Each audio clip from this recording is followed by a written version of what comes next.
तो भाई लोग फिल्में तो सभी देखते होंगे, पर कुछ चुनिंदा फिल्में होती हैं जिनका इम्पैक्ट सालों तक रहता है और वो आने वाली फिल्मों के लिए ट्रेंड सेटर बनती हैं और लोग उनसे सालों तक इंस्पायर होते रहते हैं। तो इस लिस्ट में पहली मूवी आती है मदर इंडिया। मदर इंडिया 1955 में आई थी और आप सोचो कि 2026 में भी इसकी बात हो रही है, तो आप समझ सकते हो कि ये मूवी कितनी बड़ी थी और कितने ज़्यादा इम्पैक्ट डालने वाली थी। इस मूवी को ऑस्कर भी मिल सकता था, बट ये एक मूवी से पीछे रह गई और ऑस्कर किसी और को मिल गया। बट इस मूवी का जो इम्पैक्ट था वो कम नहीं हुआ। ये मूवी आपको याद ही नहीं रहती है, बल्कि आपको रियलाइज़ कराती है कि एक पावरफुल सिनेमा कैसा होता है। इस मूवी में जो जो किरदार थे वो शायद आपको याद ना हो, बट जो इसकी कहानी थी, जो इसका इम्पैक्ट था, उसने कई सालों तक मूवीज़ को इंस्पायर किया। और आपको समझ आएगा उस मूवी को देखते हुए कि इंडिया उस टाइम किस तरह का था। वो उस टाइम के कल्चर को दिखाती है, उस टाइम के सोशल इविल्स को दिखाती है और कई बार हमें रियलाइज़ कराती है कि हम मूवीज़ जब देखते हैं सिर्फ मूवी नहीं देख रहे होते, हम उस ज़ोन में चले जाते हैं, उस टाइम में चले जाते हैं। और मैं उम्र जिसने मदर इंडिया को नहीं देखा उसने बहुत चीज़ें मिस की हैं, उसने इंडियन सिनेमा को जाना ही नहीं। जो आज की क्रेज़ मूवीज़ देखकर उसका मज़ाक उड़ाते हैं, उनको मदर इंडिया को ज़रूर एक बार देखना चाहिए। और मदर इंडिया मैं कहूँगा कि सबसे पहली ऐसी मूवी थी, जिसने इंडियन सिनेमा को शेप करने में बहुत ज़्यादा योगदान दिया। तो अगर आपने ये मूवी नहीं देखी है, तो भाई मदर इंडिया ज़रूर देखो, ये आपको यूट्यूब पर मिल जाएगी। दूसरी मूवी जो लिस्ट में आती है, वो बिल्कुल डिफरेंट मूवी है। उस मूवी का नाम है शोले।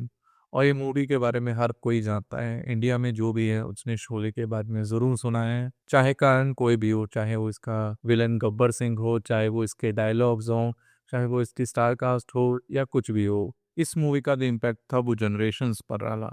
कई लोगों की मूवी ये फेवरेट बनी, कई लोगों को इसने डायरेक्टर बनने के लिए इंस्पायर किया, कई लोगों को सिखाया कि एक लार्जर देन लाइफ मसाला एंटरटेनर कैसे बनती है, किस तरह से विलन्स लिखे जाते हैं, किस तरह से कैरेक्टर्स लिखे जाते हैं, किस तरह से स्क्रीन प्ले को आगे बढ़ाया जाता है। जब आप ये मूवी देखते हो तो शायद ये आपको पहली बार में इतनी इम्प्रेस ना करे, बट जैसे-जैसे आप समझते जाओगे कि इसका स्क्रीन प्ले क्या है, इसके कैरेक्टर्स किस तरह लिखे गए हैं और एक मसाला एंटरटेनर किस तरह लिखी जाती है, किस तरह से ऑडियंस को हुक करती है और किस तरह से ऑल टाइम ब्लॉकबस्टर मूवी लिखी जा सकती है, तो सलीम जावेद ने इस मूवी में दिखाया है।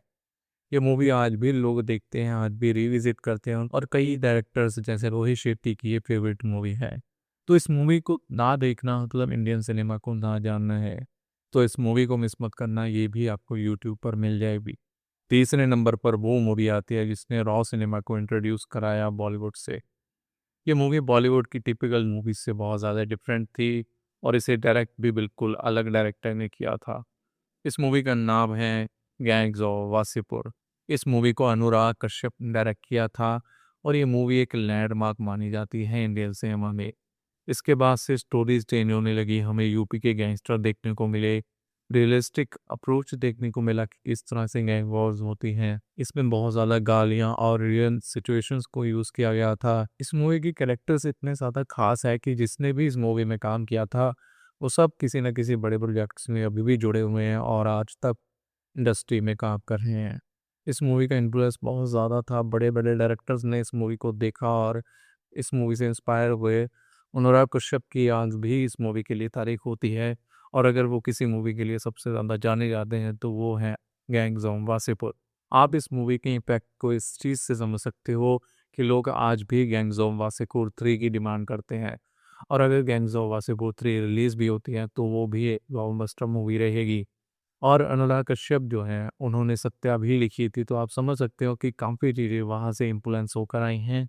इस मूवी को देखना आप समझ लो कि एक कंपल्सरी सब्जेक्ट की तरह है कि अगर आपने मूवीज़ को जानना है, तो आपको गैंग्स ऑफ वासेपुर ज़रूर देखनी चाहिए और कहीं न कहीं आपको आज की मूवीज़ में भी इसका इम्पैक्ट देखने को मिलेगा। चौथी मूवी वो मूवी है जिसने इंडियन सिनेमा को सही में बदल कर रख दिया। इस मूवी के आने के पहले का सिनेमा और इसके मूवी के आने के बाद का सिनेमा बिल्कुल डिफरेंट हो गया। इस मूवी का नाम है बाहुबली और ये 2016 में आई थी।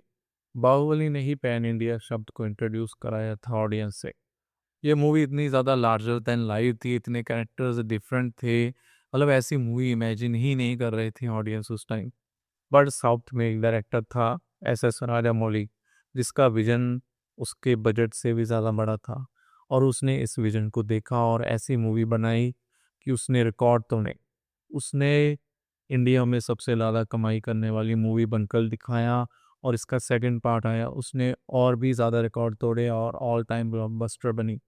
बाहुबली की कहानी लार्जर देन लाइफ थी, जिस तरह से वो दिखाया गया वो लार्जर देन लाइफ था। पहली मूवी थी शायद इसमें आपको गूज़बम्प्स आए हों और इस मूवी की जितनी तारीफ़ की जाए उतनी कम है। राजा मौली उसके बाद से अपना स्केल बढ़ाते ही जा रहे हैं।